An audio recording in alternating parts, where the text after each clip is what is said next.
त्यांनी लोकांना असणारा उलट सुलट बडवायला सुरुवात केली.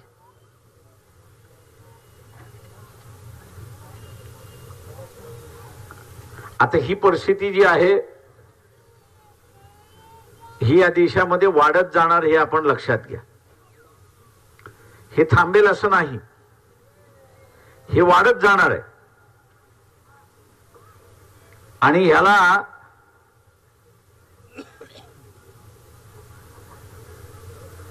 थांबवायचं असेल तर काही गोष्टी तुम्ही असणाऱ्या पाळल्या पाहिजेत. लय जणांना वाईट वाटेल मी जे सांगणार आहे त्याच्यातलं. ते म्हणतील दंगलीचा आणि ह्याचा काय संबंध आहे? तुम्हाला दारू पिणं सोडावं लागेल,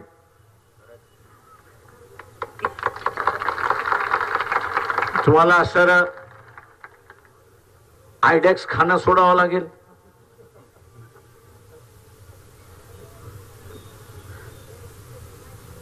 नशा आहे. आयडेक्स लोक ब्रिटानिया ब्रेड वरती लावून खातात. ही नशा आहे, ही सोडावी लागेल. आणि ती सोडून स्वतःला मजबूत करावं लागणार आहे. स्वतःला मजबूत करावं लागणार म्हणजे 4 किलोमीटर पळलं पाहिजे. 4 किलोमीटर कशासाठी पळलं पाहिजे तर तुम्ही SRP मध्ये गेला पाहिजेत, मिलिटरी मध्ये गेला पाहिजेत, CRP मध्ये गेला पाहिजेत, बॉर्डर सिक्युरिटी फोर्सेस मध्ये गेला पाहिजेत, पोलीस खात्यामध्ये गेला पाहिजे.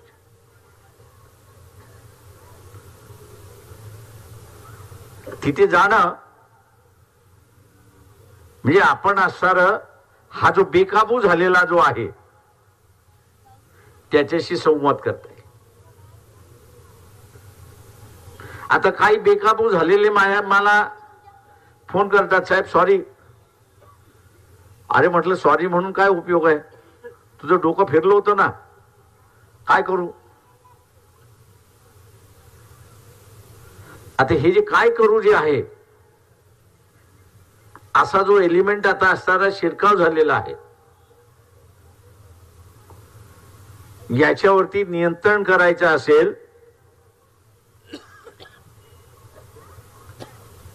तर या देशामध्ये कोणाचा धर्म काही असो, कोणाची जात काही असो, कोणाचा समाज काय असो, प्रत्येकाला राहण्याचा अधिकार आहे आणि ह्या देशावरती त्याचा अधिकार आहे हे आपल्याला असणारं त्या ठिकाणी पसरावं लागणार आहे.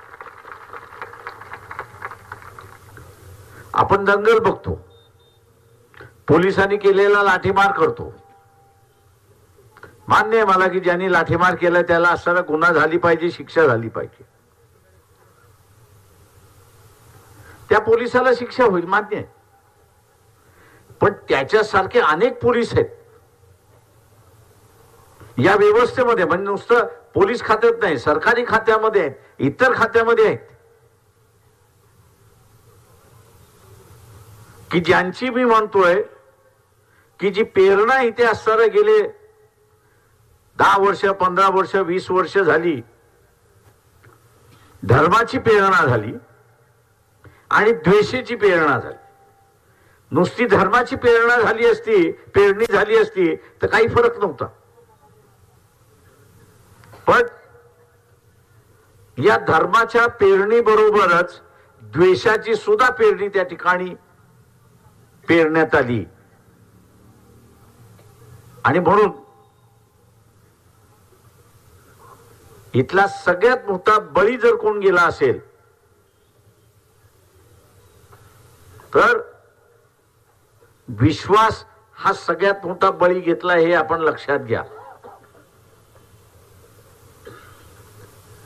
आणि हा विश्वास बळी गेल्यामुळे आपण एकमेकांकडे असणाऱ्या संशयाच्या वातावरणात त्या ठिकाणी पाहतोय अशी परिस्थिती आहे.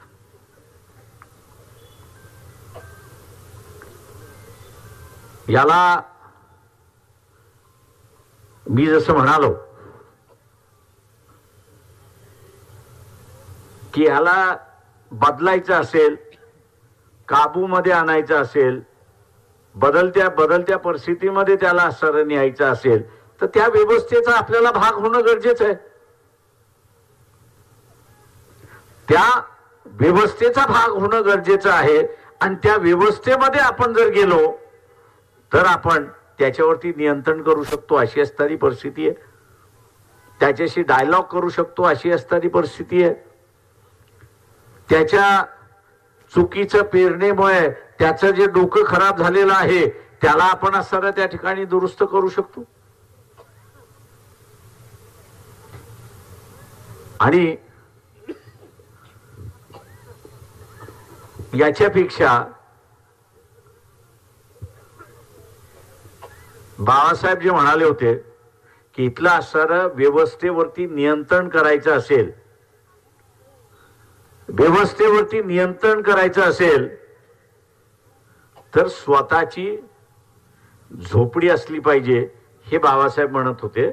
म्हणजेच स्वतःचा विचार असला पाहिजे अशी असणारी परिस्थिती आहे. ही झोपडी जोपर्यंत आपण निर्माण करत नाही तोपर्यंत वेगळेपण आपल्याला दाखवता येत नाही. वेगळ्या विचाराचा असणारा प्रवाह आहे तो आपल्याला असणारा त्या ठिकाणी दाखवता येत नाही.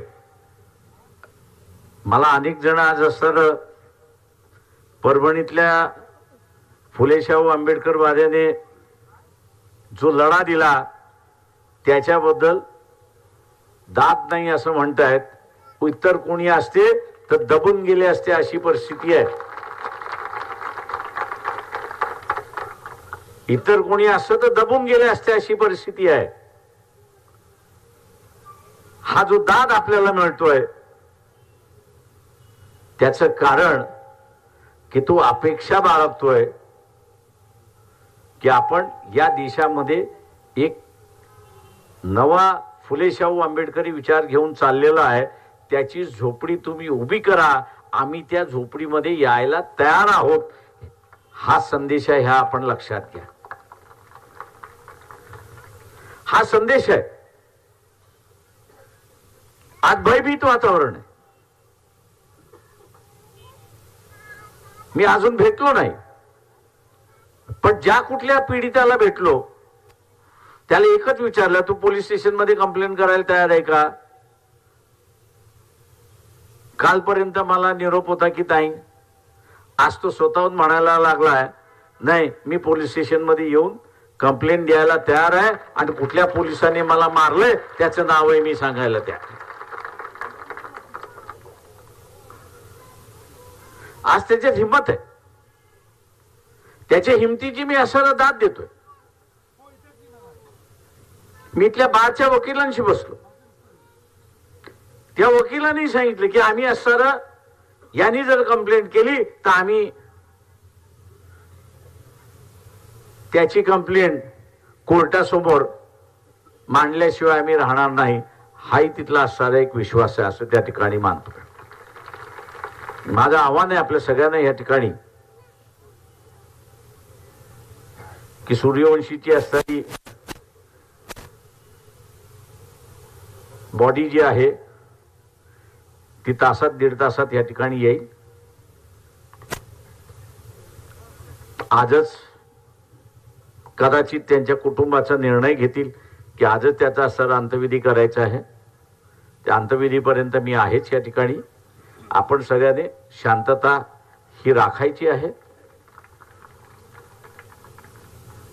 आपल्यातला असणारा एक भीक सैनिक गेला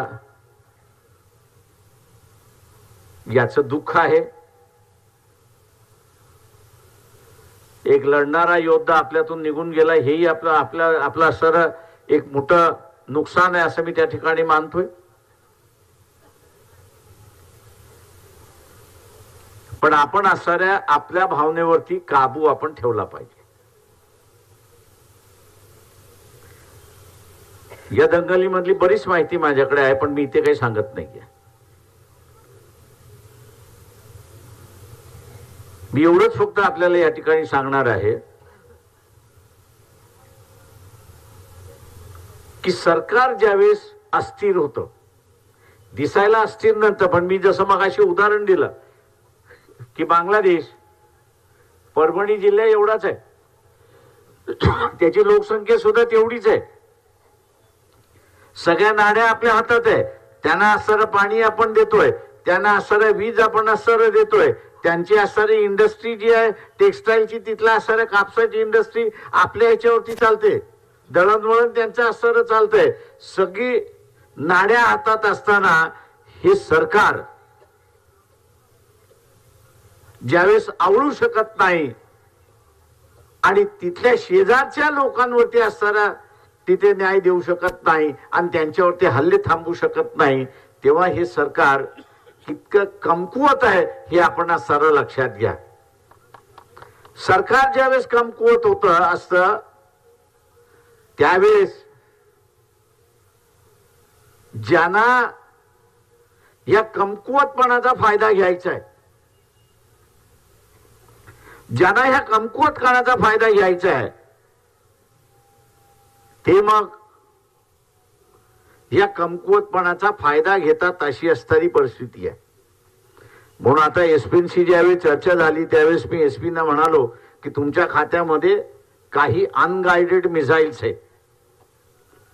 जे मिसाईल ज्यावेळेस सोडल्या जाते त्यावेळेस तिचं लक्ष ठरवलं जातं, पण तुमच्या खात्यामध्ये असे काही मिसाईल्स आहेत की ते अनगाइडेड आहेत, म्हणजे त्याला असणाऱ्या दिशा नाही, दिशाहीन आहेत.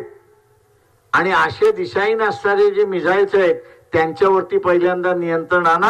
ते नियंत्रण आलं की शहरामधला असणारा कारोबार शांत होतो, हे आपण असणारं लक्षात घ्या. आणि म्हणून माझं आव्हान आपल्या सगळ्यांना राहणार आहे या ठिकाणी की आपण असणारा ज्यांनी जाचती केली त्याच्यावरती कारवाई करू. याच्यातलं जे साक्षीदार आहेत त्या सगळ्या साक्षीदारांना माझी असणारी नम्र विनंती आहे की आता 2 महिने झाले, 3 महिने झाले, आता कशाला मी लावू. आणि बऱ्याच केसेस मी अशा बघितलेल्या आहेत की आपल्या इथं न्याय व्यवस्थेमध्ये एखादी केस निकाल लागायला 3-4 वर्ष त्या ठिकाणी लागतात आणि जो साक्षीदार असतो तो साक्षीदाराचा मग त्या काळामधला इंटरेस्ट निघून जातो आणि म्हणून अनेक केसेसमध्ये न्याय मिळत नाही अशी असणारी परिस्थिती आहे. किंवा ज्यांनी असणारा साक्ष दिलेली आहे पोलीस स्टेशनमध्ये त्या सगळ्यांना माझी असणारी विनंती आहे की शेवटपर्यंत आपण चिकटून राहिलं पाहिजे. जे आज पोलिसांनी दिले 4 वर्षानंतर सुद्धा आपल्याला कोर्टामध्ये ती सांगायची ताकद हिम्मत ही आपण ठेवली पाहिजे. नाही आता 2 महिने झाले, 3 महिने झाले, आता कशाला मी त्याच्या विरोधात जाऊ. ही जी एक आपल्या कानामध्ये भोंगा लागल्यासारखा काही जणांचा भोंगा लागतो, तो भोंगा लागला की आपण पहिल्यांदा लक्षात यायचं की हा आपल्या विरोधातला आहे, हा पोलिसांचा असणारा खबऱ्या आहे, हा विरोधकांचा हस्तक आहे आणि म्हणून भोंगा म्हणून आपल्या कानाशी लागलेला आहे. तेव्हा ह्याच्यापासून वाचायचं हे आपण असणारं लक्षात घ्या.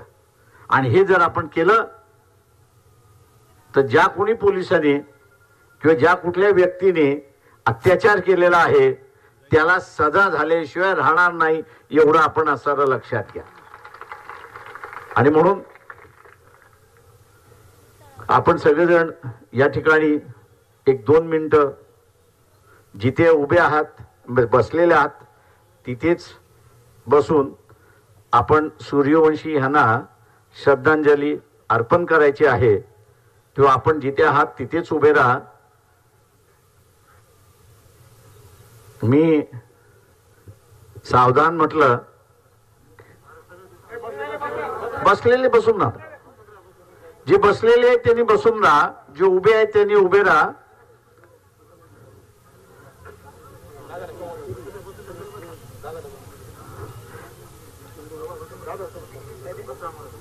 बसून राहा.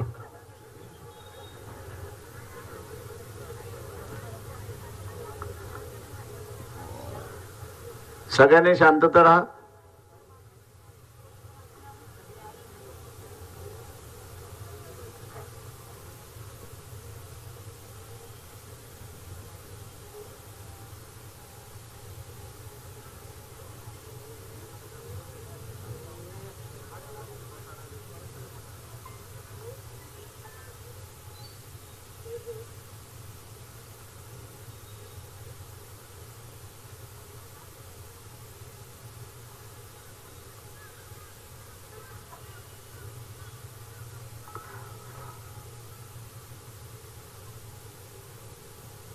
सावधान.